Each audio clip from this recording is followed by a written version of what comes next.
Good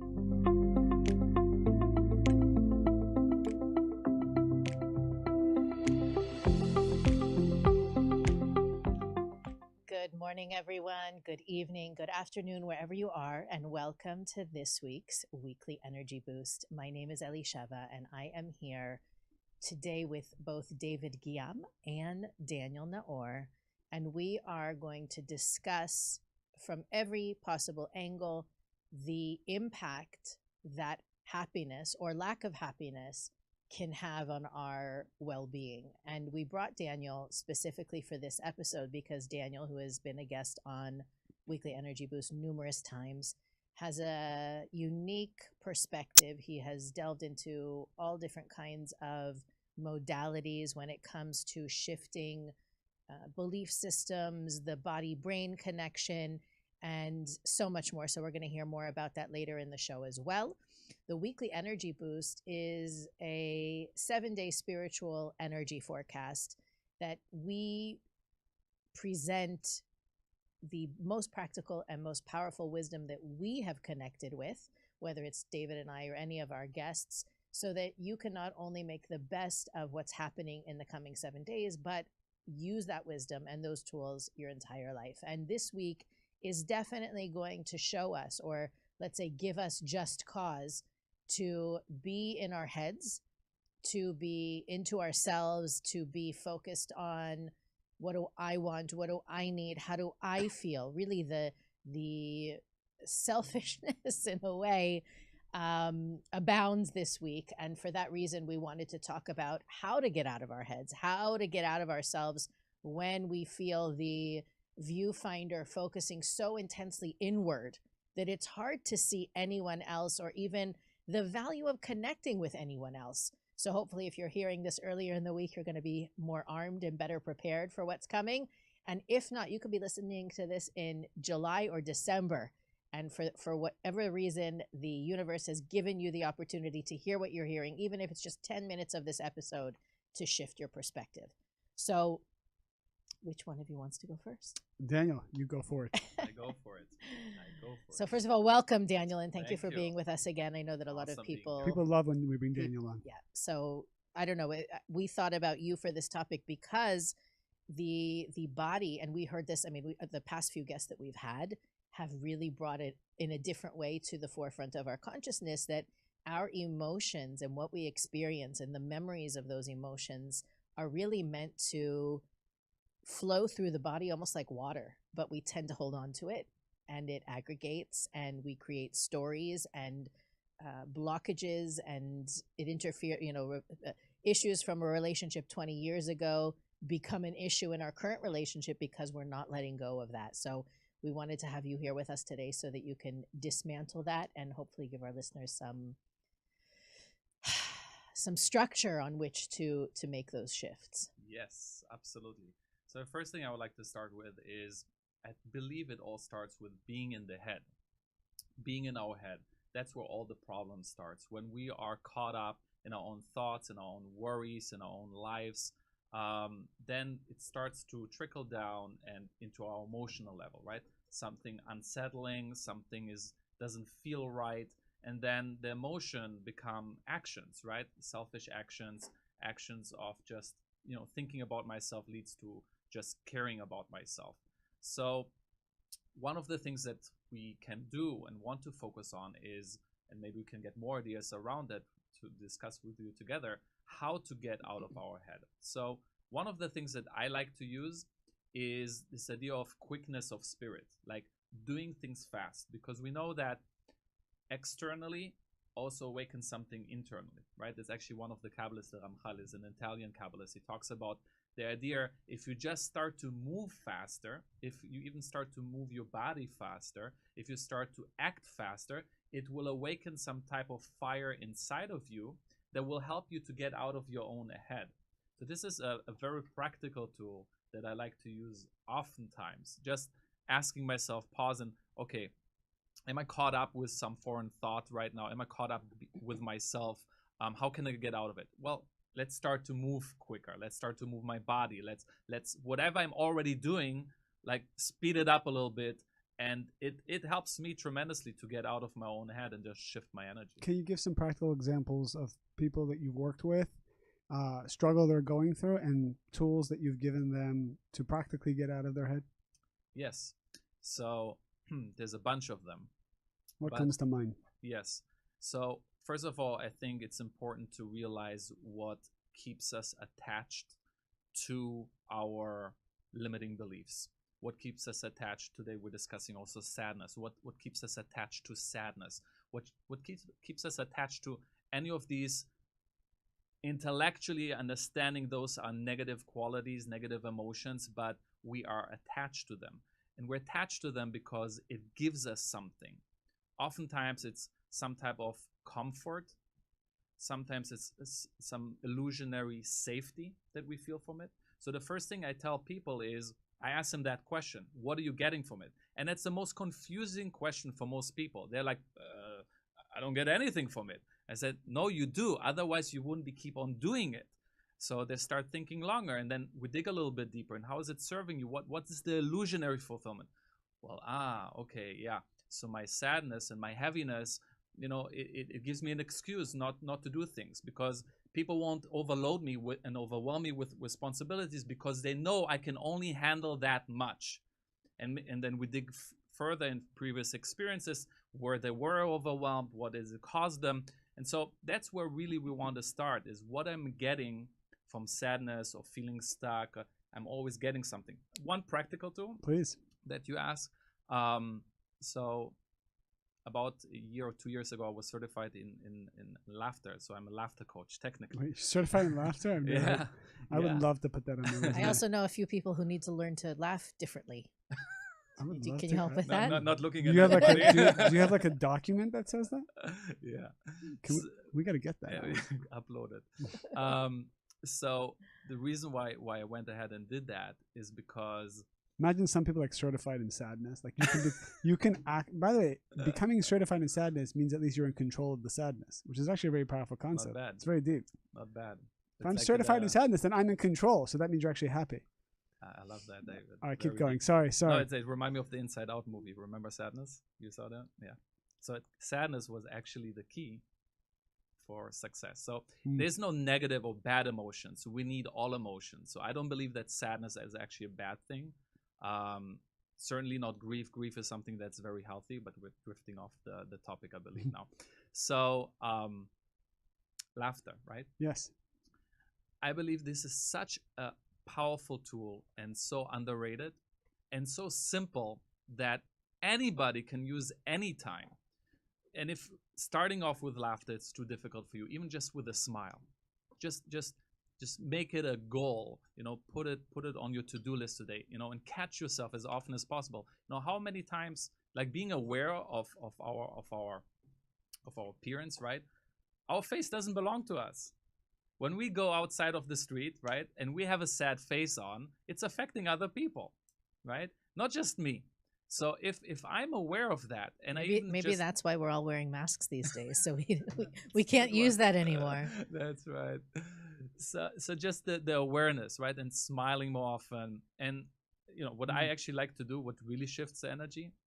I don't dare to try it out on the show. But maybe for all of our listeners or everybody who's watching, set a timer, 1 minute. If you feel too ridiculous, pick up your phone, your pods, and maybe it will look a little bit less ridiculous for you. But set a timer, 1 minute, just laugh. For 1 minute, just laugh. Just laugh. If you can do it with people together, there's even more energy in it. Just laugh. And then close your eyes for a second. And for 10 seconds and feel into your body and tell me that you don't feel a difference. Tell me that you don't feel like energetically more uplifted and something shifted. We talk also today about how happiness relates to health, right? You can feel it immediately. So that's so would you suggest something even practical if I'm in a bad mood or whatever kind of mood to go on YouTube and watch funny things? I mean just practically, like why wouldn't somebody just go?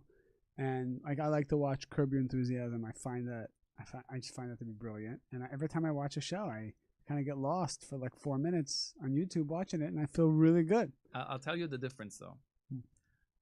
there's something called intentional laughter, and there's laughter. I'm laughing because of something funny. They're two different things. One is the cause, the other is the effect. I like it. So it's okay. Sometimes we need a little stimulus, like a little stimulation to get us going. Sometimes it's okay to be sad or in a bad mood. Sometimes I don't laugh at it. Sometimes I just sit with it and ask myself, why am I in a bad mood? I just sit with it. It's okay. But I think there's power to intentional laughter when there's literally no reason, right? And that's why for the ego it feels ridiculous. Why are you laughing? There's no reason. You didn't get a bonus. You didn't even get the stimulus check. You didn't get anything. Why are you laughing? Why are you? Just because I'm a human being and I have the free will to do so. There's no more power to it. I like that. You want to say something, Lisheva?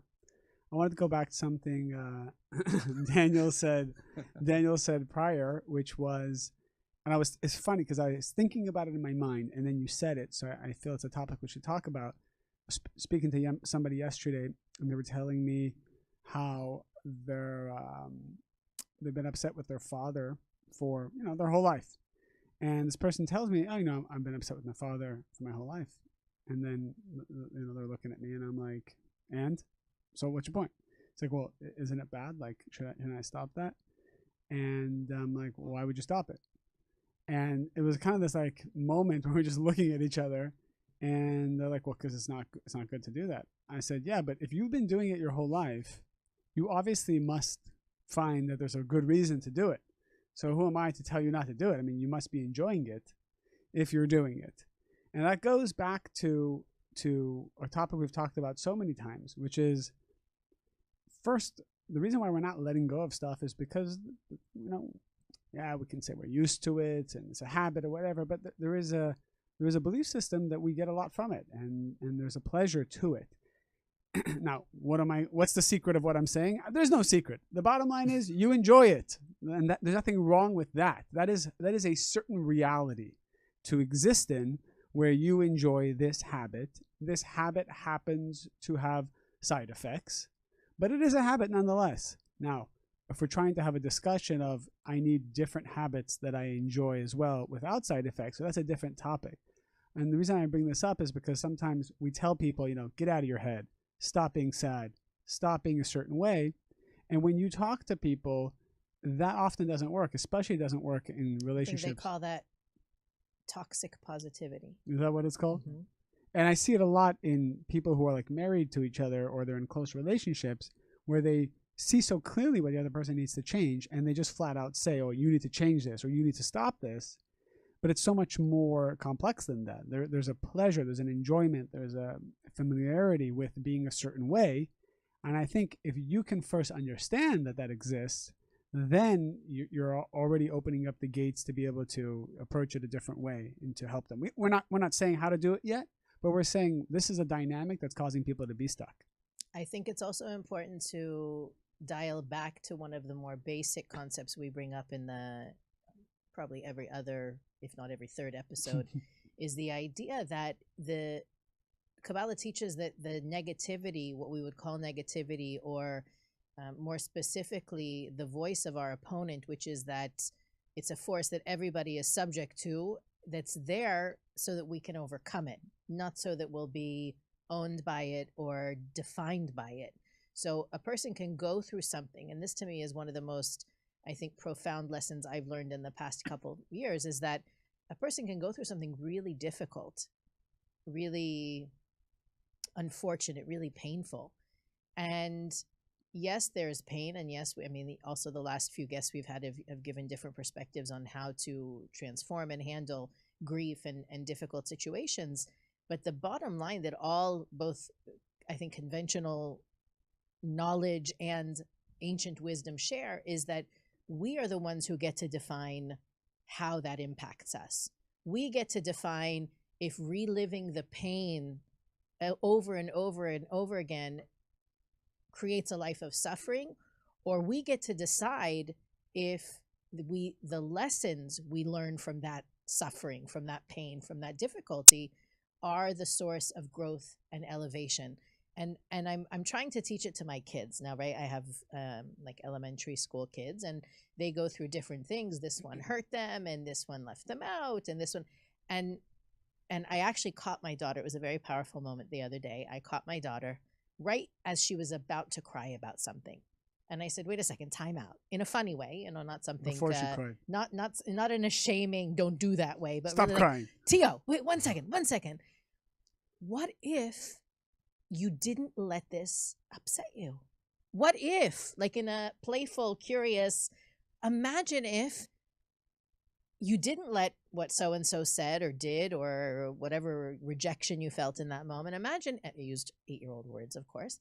What if we found something else to do or someone else to have a play date with or something else to focus on that makes you happy? And you can look at later, we can talk about what happened and you can decide what a better well, I didn't say better reality, but I said what a better choice you made by not letting it ruin your day or ruin your afternoon or ruin your 15 minutes.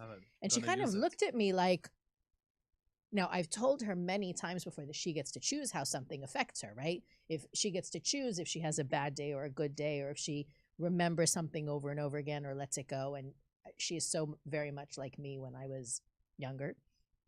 But I think it's the first time that I caught her mid-experience where she saw that she gets to decide she felt the rejection, but is she going to let it ruin her afternoon, or is she going to find another way to experience it? She can choose to determine how it affects her. I love what both David and you shared. What reminds me, the idea of not interfering, right? Our teacher, the Rav would always say, never interfere with someone's process. And what both you, David, and Elisheva, you shared, this idea of letting people go through the process. Letting people go through the process. Sometimes, and I know it for me too, I'm trying to, and we're all, we're dealing with people, we're coaching, we're teaching, and sometimes our desire to help, I would say, is too big, right? We want to help, but that helping is sometimes, if not done right, properly, can be reactive and is interfering, controlling. And, we're all 3 Pisces here, right? Like it's a Pisces nature that sometimes, I want to remove your pain because I can handle the pain. Yeah. I'm uncomfortable seeing you being uncomfortable. Exactly. And so it's really, this interference is such an ego thing, actually, because I'm not seeing the person for who they are and what they're going through. Maybe they need this pain right now, right? And it's such a difficult thing for me personally to go through, seeing someone struggling, going through pain and saying, yeah, I'm here and I want to help, but maybe it's not my place. Maybe they need to go. And it's really more about listening than trying to solve someone's problems. I broke down. I was going to say actually something to Elisheva's, what you just shared. There was a study done. Now I remember what the study was. Study done that people who had a net worth under $1 million or over $1 million. And so I think they interviewed, I don't know, it was like 5,000 people. And they saw that people who had that net worth under $1 million, and they asked them the question, what percentage of you believe that life is completely in your control? Meaning you are the master of your destiny, you can create whatever you want. So 50% of the people said, yes, I believe my life is in my control. The other 50% said, life is not in my control, there are circumstances which get in my way. Of the people over a net worth of $1 million, that same question was asked, and 97% said they believe that their life is in their control, and only 3% said that there are other circumstances that control me that I have no control over, and as a result, I cannot change my destiny. I thought that was an interesting statistic. Do you know what's interesting? So I spent, and I encourage you, if this is something, if this conversation is fascinating to you, there are definitely resources. Like, for example, I was looking, UC Berkeley has its own school of happiness. Like these are actually like departments in educational institutions are studying the science of happiness, right? We've all read books about the blue zone and things like that. So one of the things I would say across the board that they've found in their studies, and this is all health related also, is that people who identify, and I think I might have even said this before, on the show, people who identify as happiness, the other common factor they all have, you can look at, again, family, where they live, their net worth, all those different things. The other common denominator is sense of purpose, which I think is the same thing as feeling in control, right? You are the master of your destiny. That is the source of happiness. And essentially what I was telling my 8-year-old is, you are the master of your destiny. You are in control. Don't let that little girl be in control of your mood, your well-being, and essentially your health at a certain point, because the repeated experience of that negative emotion eventually deteriorates the body physically. And that's something that the Zohar talked about 2,000 years ago, and that's something that science is uncovering on a daily basis, is the impact that the emotional system and the nervous system have on the function of the organs and the systems in the body. My point is that sense of purpose, right, is not only about I'm the master of my destiny, it's also about resilience. That was one of the other things that the studies on health and the correlation between happiness and health revealed, is that the people with the stronger immune system, with the stronger heart health, with the stronger, with longevity, with a longer lifespan, also had a remarkable ability to bounce back from adversity. And we talk a lot on the Weekly Energy Boost about different tools and different approaches and consciousness, and we try to provide wisdom on every episode to give our listeners the ability to maintain an elevated or spiritual perspective in the face of adversity. But to me, that was such a powerful reinforcement of what we're talking about today, that if we can learn and grow from the challenges we experience, that not only strengthens us spiritually, let's say, but even physically. There's a comment on my post about, and we hear this a lot. We've had shows where we talked about happiness is within, you got to find it within, so on and so forth. And I want to address that for a moment, because when we say that you have to find happiness within, you have to find your soulmate within, right? We talk about that, and what we're referring to is what the Kabbalists say, which is let's call it 50% of your spiritual work, is to look inside of yourself and find the limited beliefs and what we call tikkun, the things that need correction. Those are the fears and this negativity that your soul carries from lifetime to lifetime until you correct it. However, there's another concept called or makif, which means surrounding light, which is the light that you're also meant to reveal in this world through your actions of sharing and going out there and being part of society. Therefore, if all I did, let's say myself, all I did is just stay at home and just focus on being internally happy and overcoming my own negative beliefs and my negativity, I still would not fully be happy, because there's this energy that wants to be revealed through me. And if it's meant to be revealed through Kabbalah, or maybe there's students' lives that I need to connect with, until I go out and do that, I'm not going to feel fulfilled. So everybody needs to know that it's the be-all, end-all of happiness is not just, work on yourself, realize it's all inside, the external world means nothing. That is a starting point, and we emphasize it heavily in Kabbalah 1 and all our shows. However, there's going to be a nagging feeling.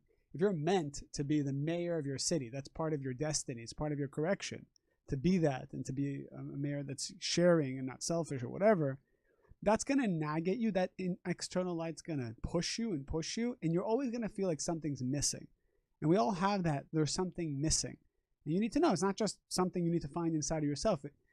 By working on yourself, you will be led to how to become the mayor. And that's kind of what we're saying, as opposed to trying to become the mayor without working on yourself. Well, the other thing about being around other people is I think you can only get to a certain level being alone at home on your couch and not having that interaction. That's what we're saying here. Right. That there is the system is rigged, the universe is rigged so that we assist one another, knowingly or not. I'm not saying, I wake up in the morning and I say, I'm going to assist David with his correction today. Although apparently you do on Mondays. Inevitably I do that anyway. But we need one another, and we've had episodes about that as well. But the important thing to remember is that in looking at especially this topic, when it's very easy to, I think it's a double-edged sword, because you can say, well, if not for that person, this wouldn't have happened. Or if not for the way I was raised, or the Catholic Church or all the, we have all these different easy targets in our lives to say that they were the cause of something negative or positive, yeah. or positive, right? I'm thinking about, those, sometimes you hear stories about that one teacher that said to the kid, I believe in you. And now that kid is, whoever they are today because of that teacher. So the realization that I can rewrite the narrative, right? I can take that experience and say, you know what? It happened and it made me who I am today. And therefore I bless it. And I'm going to be more compassionate, kinder, whatever person as a result. But even more so that I am not meant to do the work alone. So that, if somebody breaks your heart, the solution is I'm never going to talk to any human being again. That may seem like the right solution in the moment. But the fact is, the healing of one's heart requires other people as well. And it's sort of like, that's why I say it's like a double-edged sword, is because on one hand, everybody else is the problem. On the other hand, you can't grow without everybody else. Yeah, it ties into what you said about purpose, right? We cannot find our purpose ourselves, meaning it starts with us, like David was saying. We need to look inside and figure two things out that are most important to figure out about ourselves. What are the things that are holding me back and blocking me? And what are my gifts? Because both of these things are connected to my purpose. Well, hold on one second. These are these two things. Say it again. Say it again. So what is holding me back, aka my ego? What's the reason why we're doing these two things?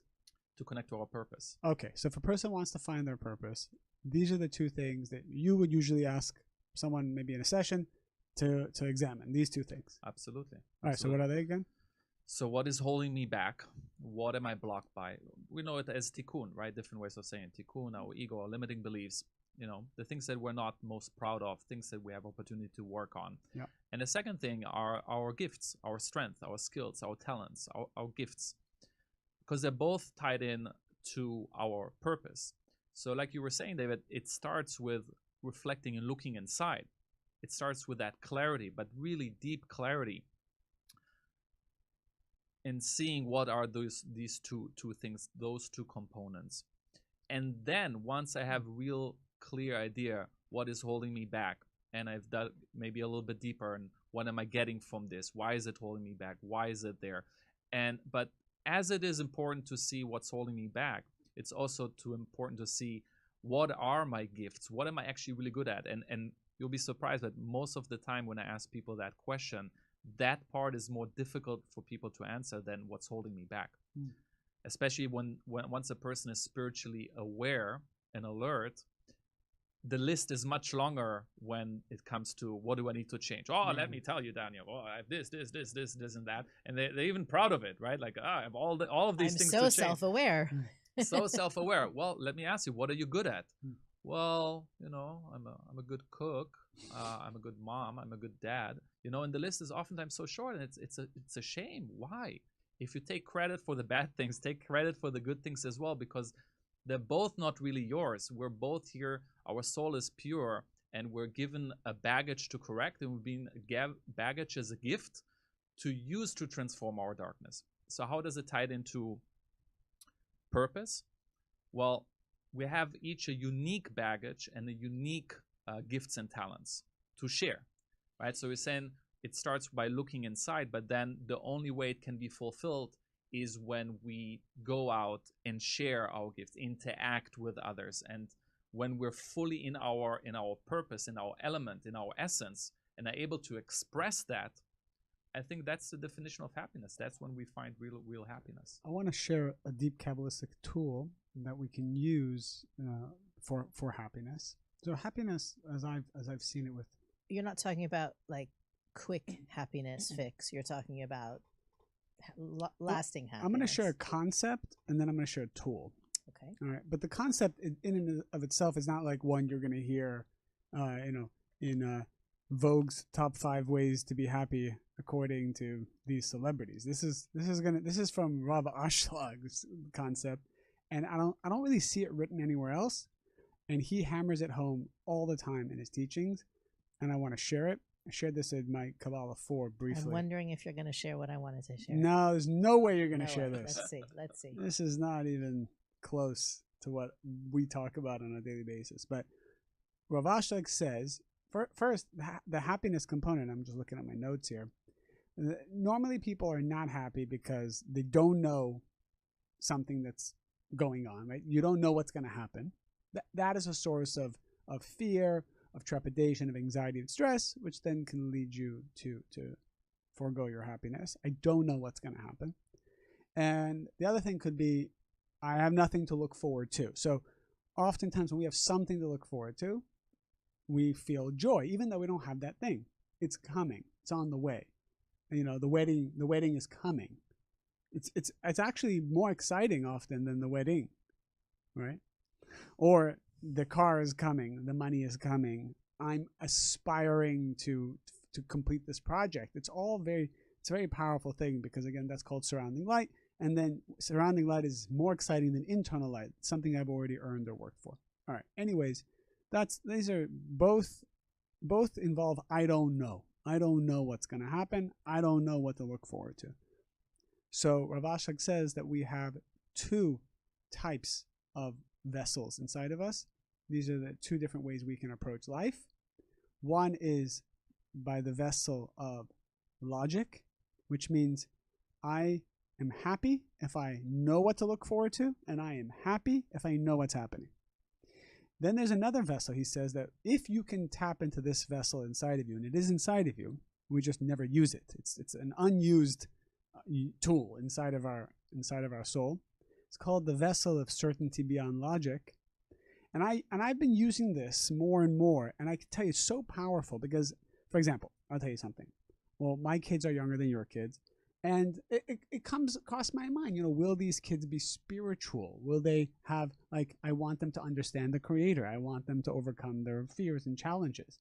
And the truth is, I see some parents that have, like, these kids are like marching in line with their spirituality, like your kids, like, yes, Mom, I will do anything you say, Mom. It's like amazing. They're like worshiping the spiritual path. LOL, David. Worshiping the spiritual path. And then, you know, sometimes you just see kids like totally like going against what the parents say. And I think to myself, well, there's really no like plan here I could put together to ensure their spirituality. I don't care what they do with their life. I just want them to have the tools of the Creator. Now, this is a doubt. This is a fear I have. So then I say, you know what? This is my opportunity to put this in the certainty beyond logic box. And Rav Ashlag says every time you get to put something in that box, you reveal the light of the Creator. And you should actually you should actually be afraid that things will make sense to you. You should be afraid. If God came down right now and could show you exactly what to do with your kids, you actually should not want it, because then you can't operate from the vessel of certainty beyond logic.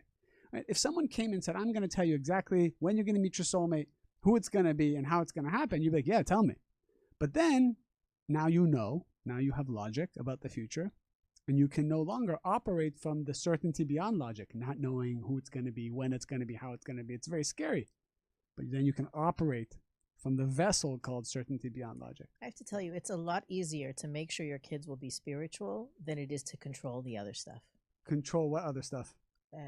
Do they take vitamins? Do they go to sleep at 7:30? Do they brush their teeth twice a day? For you mean? No, I'm telling you, it's a lot easier to teach them spirituality than it is hygiene. Hygiene doesn't kick into like... Well, here's what's amazing. By the way, I get parenting advice all the time from Elisheva in our car rides over here. I say, all right, you know, what do you do about this? What do you do about that? So Elisheva, for her, the logic is, spirituality, that's easy. Look at it. I just do X, Y happens, it's done. It's my formula. It works all the time. That's her logic. So maybe the hygiene and the other structure, it's more the certainty beyond logic box. Actually, for my kids, they are like very structured when it comes to that stuff. They know they're not missing a meal, a vitamin, whatever. It's happening whether they like it or not, and they're trained to do it. But the spirituality stuff, yeah, you know, one kid likes it, the other kid kind of doesn't like it, you know. So it is really the certainty aspect, right? Certainty correlates directly to happiness, right? But there's certain things that we cannot be certain about that we like to control, and we think by controlling it, you know, it will give us the confidence or the certainty we're looking for. It reminds me of a really powerful concept, and I shared this with you, David, like on the weekend. This weekend you shared it. Yeah. Oh, yes. And I love this, and I heard it from one of the teachers recently, and it's related to what you talked about, this idea of certainty beyond logic, right?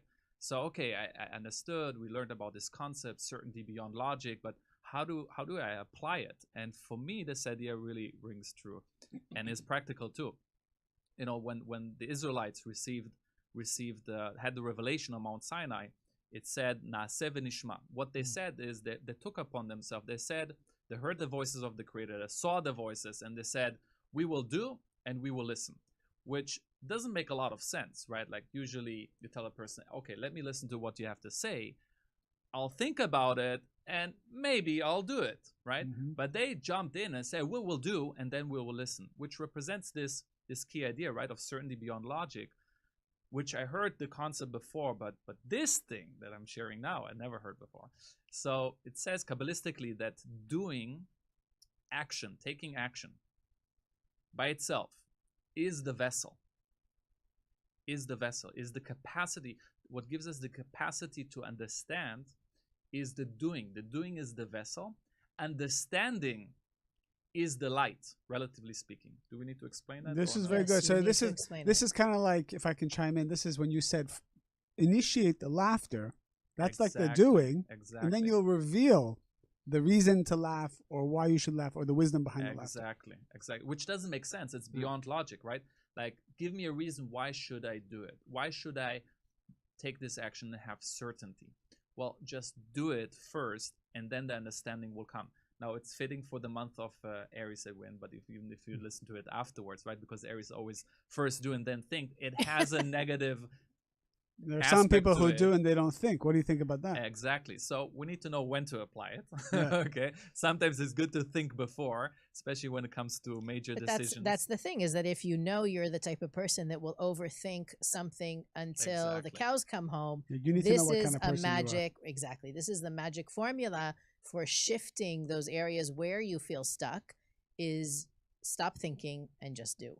Right. And by do, you know what? You finish before I say. Go ahead. You're still bringing up a great point. Flush it out. I thought I was finished. Oh, you're not okay. No, I thought you were going. No, I think this idea, right, of first doing, then understanding will come. But All right. So I want to maybe expand upon that, because people are going, so what do I do? What if I am like Aries, doing all the time and not thinking about it? Doing, according to what we're saying, means restriction. It means going against what my comfort or my feel is telling me to do at that moment. That's right. So doing for someone could mean physically doing nothing. I do the restriction. I do the let go.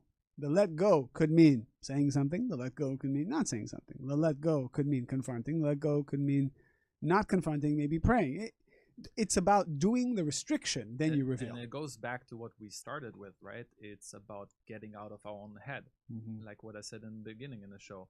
That's where all the problem starts. When we get caught up in our head and the thinking, right? And then overthinking, that produces confusion and frustration and anger. And then I started to remember things from 20 years ago. And I'm like, yeah, and we bring up all these memories and we live it in the now and we get stuck in it. So the doing gets us unstuck. That's right. Right? The doing gets us outside of our head. Sometimes when I have a student who I know is very in their head and they say, should I choose left or choose right? And we're going back and forth and talking about it. Should I do left? These are the pros and cons of left. These are the pros and cons of right. If I know this is a person who has an issue making decisions, my answer to them is, any one of them you choose, you'll be okay. What do you mean? Either left is right or right is right. Yes, but for your personal correction, the right move is making a decision. And then the Creator will make whatever you decide right. As opposed to other people who are very decisive and they're actually always jumping in and, fail fast, succeed fast, that whole concept. They should pause and then wait for the light to send them left or right. You understand the difference? Yeah, depends on your personality. Depends on your personality, your tikkun, your soul's correction. Absolutely. And I think that the one point we didn't touch enough, and it's something that I am reminded of. I actually hear David's voice in my head when situations like this I happen. hear David's voice in my head all day long. I hear my voice. So this episode is for you. No, we've said often, what I hear David saying in my head all the time is, are you a swamp or are you a river? Right now, admittedly, as David, as Daniel actually said a few minutes ago, we're all Pisces. So our nature is to think a lot and then maybe do, depending on how we're feeling in the moment. I'm not saying that that's who we are, but Pisces nature If we is, don't do, we just judge you internally. and then maybe talk Be about all the passive-aggressive. reasons why it's your fault to begin with. No, but seriously, I don't mean to say that that's who we are. I mean to say that an untransformed, That's how you unevolved Pisces are. Yeah. has the nature to think and think and think and think, and then often opportunities. Also Libra, by the way. But There's anyway.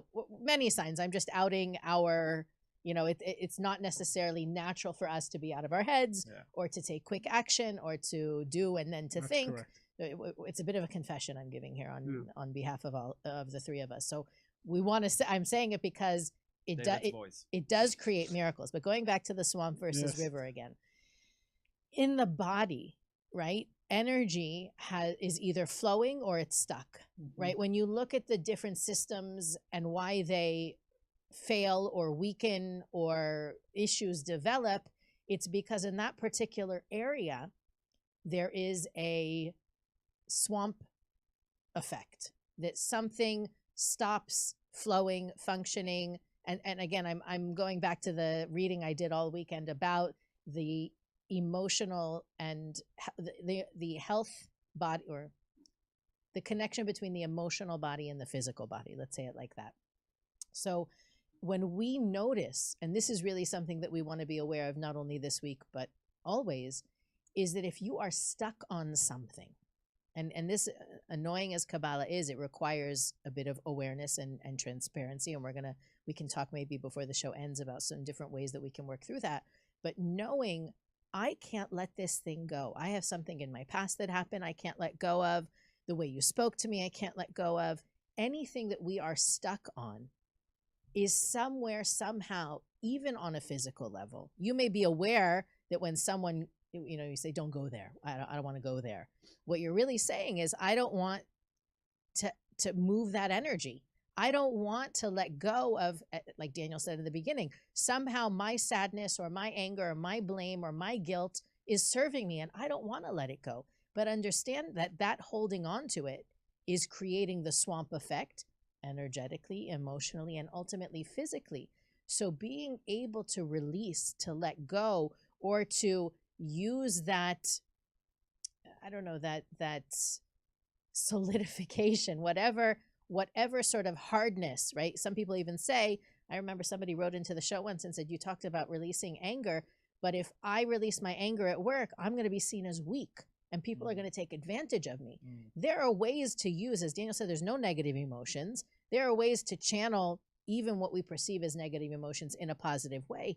But first, we've got to be willing to welcome a different reality, one that we're not holding on to the past or the words or the hurt or the pain. And I think that's one of the biggest lessons, one of the behaviors we can adopt this month, as we're all a little bit Aries. One of the things I remember the Rav Berg saying about Aries is, like, they're upset about something, just offer them ice cream and it's over, right? And so for those of us who have the tendency to hold on to what happened, to rehash the past, to rehear the conversation, to think about what we would say differently if they only said it to us now, this is our chance to really bring back the flow into all areas of our lives. To talk about this idea of accessing the body. You talked about we're feeling it in our body, the negative emotions, the swamp versus the river, and sometimes get stuck in our body. It's actually a nice little tool that I learned and I incorporate. Sometimes it's as simple as that, and really helps people to have awakenings or see it in a different level. We can relate our energetical blockages or the things that we're holding on to. If we can relate it to and access it in a point in our body, it materializes it in a way. So it makes it in a way more tangible, because anger I can really see. It's an energy, right? So sometimes I ask people, when they tell me I have this issue, that issue, I say, close your eyes. Where do you feel it in your body? And if they tune into it, they say, I feel it in my chest. I feel it in my abdomen. And also the different parts of the body reveal different things, right? So if I feel something in my abdomen, usually the abdomen has to do with our stomach, our belly has to do with fears, insecurity, uncertainty, right? If I feel something in my shoulders, it's like a certain pressure, a burden that I put on myself. And Nice. in my head, it's maybe many times doubts and overthinking, right? So many times just by asking them, where do you feel it in your body? You know, we can also already track it down, and it helps them to release it better. You know, I always like to put the food analogy. By the way, you know, I ask my wife all these questions. Do you talk to Mordechai? Like, you always like ask him about sleep and stuff. No. No, you're like I Dreams live, maybe, but not sleep. I live with the sleep expert. You don't say like ask him Well, like what David, kind of pillow to use. we and stuff sleep like that. well. That's as the sleep expert. what Wouldn't I'm it be saying. ironic if we didn't sleep well? That's what I think. I think people always thinking like she probably sleeps so well because she's married to the sleep guy. It's true, right? Probably all your kids sleep well. Probably it's like a house of sleep. You gotta see what kind of pillow you guys use. Walking around in pajamas. anyways, I'm gonna put a food analogy just to make this a little more kinesthetic for those type of people who I once asked if I like asking these stupid questions and annoy my wife. I said if I have a sugary soda in front of me or a sugary muffin, and I really want to eat one because I have a sugar craving, which one should I eat? The muffin. No. No? She said, you have the soda. I said, why? She said, always eat the easy exit food. It goes in and it comes out.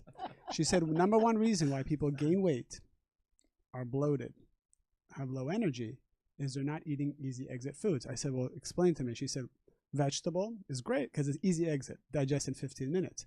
Steak, 6 hours, not easy exit. That's why it gets you tired. Because it forces your body. It becomes the swamp. That's why I'm trying to connect it here. Yeah, I was trying to look for the connection. It's like, how did we get this here? is how it is. Are you a river or a swamp? So she said, look, if you have to have a bad, something that you know is not good for you, make it easy exit. And then she said, but if you really want the muffin, if you chew it till it's liquid, now that becomes easy exit. The problem is people wolf down the muffin without fully chewing it. And this is the secret of how to eat things that are not good for you. And how to digest your emotions as well. Yes. That's what I meant. That's what I meant. And that's why people who are constipated, it's not easy exit. So it's all the secrets of the body also relate to the soul. I'm so sorry that David. those of you who are listening on the podcast can't see our faces right now. Really missing out. You don't even know how much I annoy her. I always say, all right, what should I do? Should I do this? Should I do that? And then she just looks at me with this face of like, why are you annoying me with this nonsense questions? But I also because I like how it's related spiritually. So, well, Daniel, on that note, easy exit. On that note, help us easy exit this episode right now. It's got to go out as easy as it goes in. We have a new voice now to download. Yes. Are you a swamp or river, or is this an easy exit food? Okay. So, Daniel, before we say goodbye, I wanted to hear more about last time you were with us. You shared about the different sessions that you do with people, and completely related to what we're talking about, the happiness factor, and maybe you can share just for a few minutes about what you're doing these days and how people can be in touch with you. Last time I was on a show, we talked about manifesting your greatness, which was about identifying the limiting belief in the first session. The second session, also what we touched upon today, embracing our light and then manifesting it. I don't remember when was I last time on the show. Must have been like it was a while back. While back. So I developed 2 more packages in the meantime. One related to today's subject topic. The package of 3 is actually called happiness, and there I love this one because I incorporate all the different modalities that I accumulated and learned and use myself and help people get outside of their head. So the happiness package, the session of 3, is a bunch of combinations. So if you choose this one, you better be ready to be interactive, to engage. We're using laughter exercises, we're using Kabbalistic tools and meditation, we're using improv exercises, role play, all kinds of different things to become aware of our limiting beliefs, but in a playful way. Not in the usual heavy, like tell me your problem type of way, but really in a fun, engaging way. And I believe that's the best way to learn. The way we learn as children is we play, right? So these if you're thinking, oh, that's not for me, it's for you. Like the people who feel that like, oh, I don't want to laugh, I don't want to engage, I don't want to pretend to be anything. It's so helpful. It's so powerful to step out of that your comfort zone in that way to move through something. And I want to say something that our audience knows, that when we talk about something on the show, whether it's a book or someone's service or a class, we have no financial benefit from this, and it's what we believe in.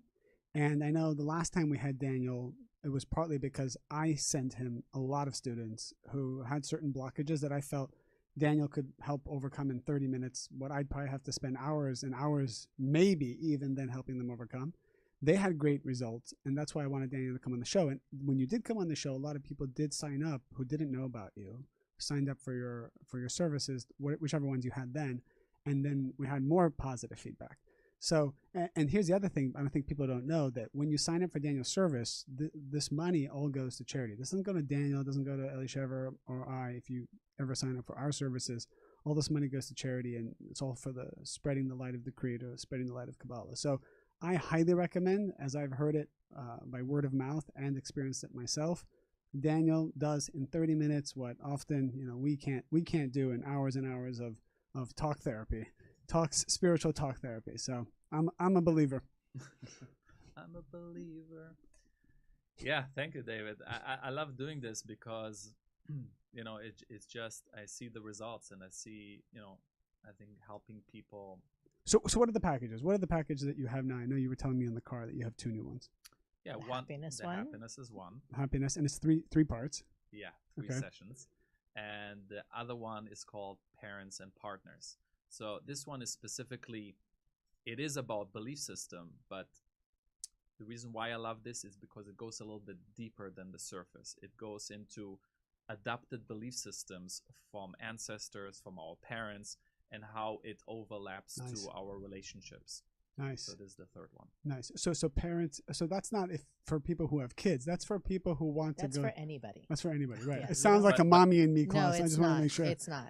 If you are alive, you qualify. Well, apparently, if you're not alive, also this involves. So, and then what's the third? So the third is the one that I shared last time on the show, Manifesting Your Greatness. Okay. All right. So what's the difference between the third and the first? So I'll tell you the difference between all 3. Yeah. The most common, the most popular one is the Manifesting Your Greatness, because I had it for the longest time. Yeah. It's really finding the limiting beliefs, finding your light, and manifest your greatness, manifest your light. And it's 3 50-minute sessions. 350 to an hour session. Okay. Yeah. Amazing. And the second one is accessing belief systems from your family field, family system, parents, and then also how it overlaps, right? We take oftentimes limiting beliefs from our parents and the way we grew up, and then we behave the same way with our partners, right? So how to identify it and how to break it. Yeah, well, we talked about that also scientifically. Like when you're in the womb of your parents, you hear the voices, and you're also absorbing belief systems even while you are in the womb. When your mom's pregnant with you, you're absorbing this kind of the negativity of your surroundings. So that's great. Do we have a code? We have a link for people who want, and then for people who listen to us on podcasts or aren't following us live, how can we verbally say for them? Share.kabbalah.com/tikkun, which is spelled TIKKUN. And then we have a special coupon for our listeners, which is Web20. And if you get 20% off. You get 20% off the package. If you miss that and you don't want to rewind and replay, you can email us at energyboost@kabbalah.com, and we will send you the website and the coupon code. It is share.kabbalah.com/tikkun, TIKKUN, and the coupon is Web20. Yeah, phenomenal. Thank you, Daniel, for coming on. Thank you. And for those of you who are new to the show, we encourage you to share, comment, share, rate, review, like. The more this stuff gets out there, the better the world is. That's why we're here every week, and that's why you're probably here every week as well. So thank you, Daniel, for joining us. Always fun being here. Yes, and continue to do the good work. We will see you next week on the Weekly Energy Boost. Bye-bye.